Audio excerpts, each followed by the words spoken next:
13회 주택관리 실무 과목에 대한 해설을 진행하도록 하겠습니다.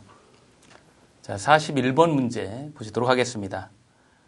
공동주거관리에 관한 설명으로 옳지 않은 것은? 자, 선택지문 5번 보시면 공동주거를 관리함에 있어 발생한 분쟁은 구성원들 간의 효율적인 의사소통을 통하여 합의로 해결하는 것이 바람직합니다. 지문처럼 법적 소송이 최선의 방법은 아니다. 자, 이렇게 표현할 수가 있겠습니다. 따라서 선택지문 5번을 선택하시면 되겠습니다. 자, 이어서 42번 문제를 보시겠습니다. 마찬가지로 공동주거자산관리와 관련된 공동주거이론에 대한 문제인데요. 옳지 않은 것은 하고 있습니다. 자, 선택지문 4번 보시면 공동주거자산관리에 있어서 입주자 관리 업무에는 인력관리, 회계 업무, 임대료 책정을 위한 적절한 기준과 계획, 보험 및 세금에 대한 업무 등이 있다. 지금 여기에 설명하고 있는 인력관리라든지 또 회계업무라든지 이러한 부분들은 공동주택 주거관리자의 업무로 볼 수가 있겠습니다. 따라서 이 부분이 이제 행정 관련된 분야로 해석할 수가 있고요. 입주자 관리인 경우는 입주자의 요구에 대한 그 고도의 서비스를 말합니다. 따라서 4번의 선택 지문이 잘못되었다고 볼 수 있습니다. 그래서 4번을 선택하시면 되겠습니다. 자, 43번 문제 보시도록 하죠. 주택법령상 다음과 같은 관리비 세부 구성 내역이 포함되어야 할 관리비 항목에 해당하는 것은 냉난방시설의 청소비, 소화기 충약비 등 공동으로 이용하는 시설의 보수 유지비 및 제반검사비. 시험에서 수선 유지비에 대한 문제가 빠짐없이 출제되고 있습니다. 13회 시험도 마찬가지로 지금 여기에서 해설하고 있는 냉난방시설의 청소비나 소화기 충약비, 자, 이러한 것들과 관련된 제반검사비는 수선 유지비로 회계 처리를 하죠. 따라서 선택지문 1번을 선택하시면 되겠습니다. 44번 문제를 보시겠습니다. 주택법령상 공동주택 관리 설명으로 옳지 않은 것은?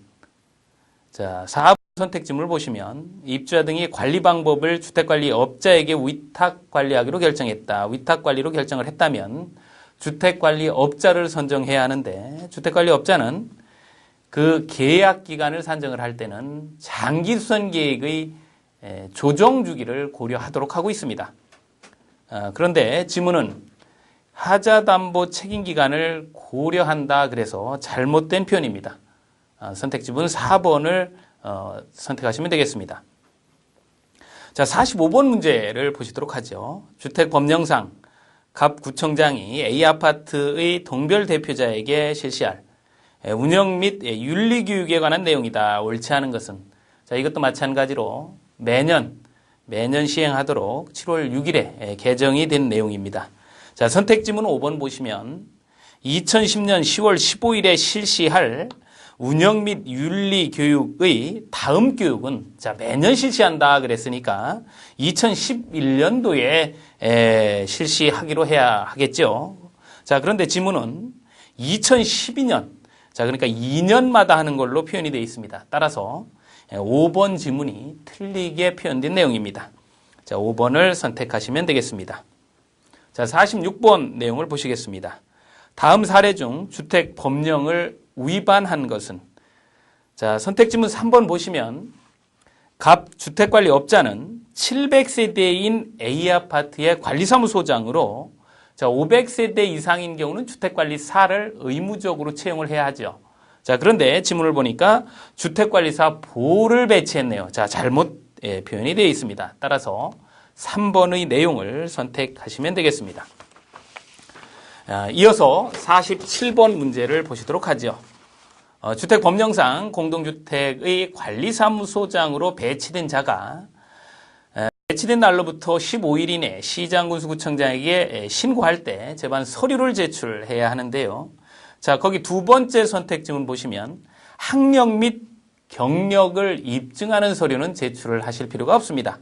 따라서 2번의 내용이 잘못된 표현이네요. 자, 2번을 선택하시면 되겠습니다. 자, 48번 문제를 보시도록 하겠습니다. 자, 주택 법령상 동별 대표자가 될 수 있는 사람으로만 짝 지어진 것은, 자, 이것도 마찬가지로 7월 6일자 개정 내용인데요.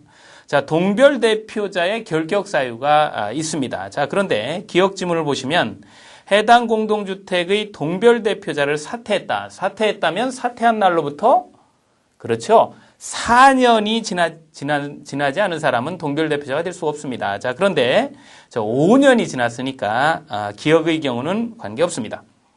자, 니은번 보시면 공동주택 관리와 관련하여 벌금형을 만약에 받았다면 5년간은 이제 동별 대표자가 될 수 없는데, 자, 이 경우는 50만 원의 형을 받고 7년이 지났으니까 관계없겠죠. 따라서 동별 대표자가 될 수 있는 사람은 기억번과 니은번, 선택지문 1번을 체크하시면 되겠습니다.